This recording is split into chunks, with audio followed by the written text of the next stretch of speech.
les maîtres des disciplines, mais c'est les enfants qui sont les maîtres de la technologie et qui nous apprennent.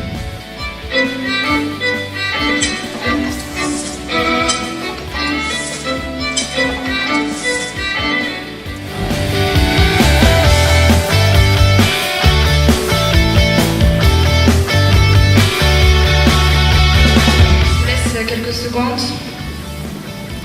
Donc le tableau noir, c'était quand même le premier outil de base. Monsieur Gabriel nous en parlera tout à l'heure.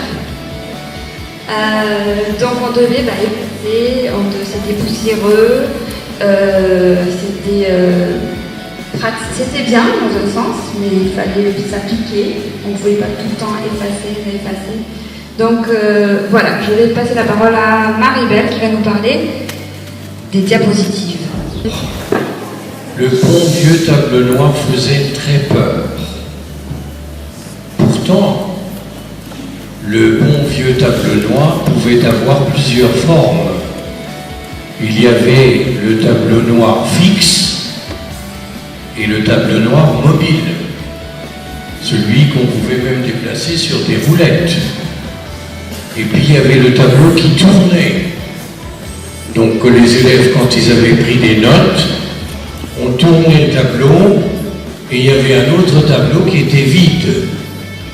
On pouvait même écrire derrière, pendant les autres étaient devant, les élèves, avec le petit frère du tableau noir qui s'appelait l'ardoise.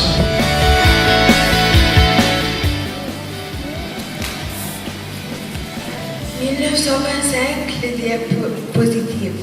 Ces projections d'images fixes une bande était accompagnée d'un enregistrement audio.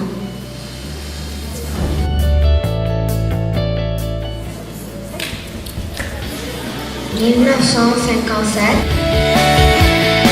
Une invention qui a été créée en 1960, donc utilisée par l'armée américaine pendant la Seconde Guerre mondiale. Elle remplace le tableau noir et permet de projeter des notes écrites sur un papier transparent réutilisable.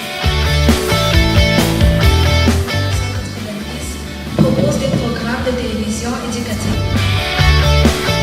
Les Scantrons utilisent la technologie d'imagerie de la machine à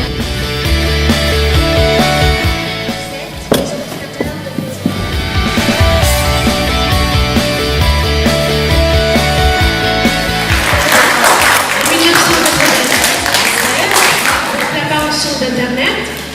Le réseau informatique est utilisé principalement par les universitaires et les physiciens de la NASA. Petit à petit, le web est accepté dans les maisons et les écoles au milieu des années 90 et les enseignants se rendent compte de son potentiel éducatif.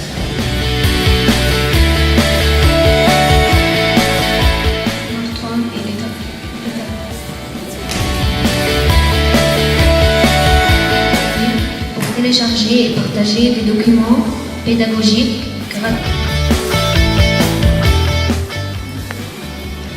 2005, iClicker.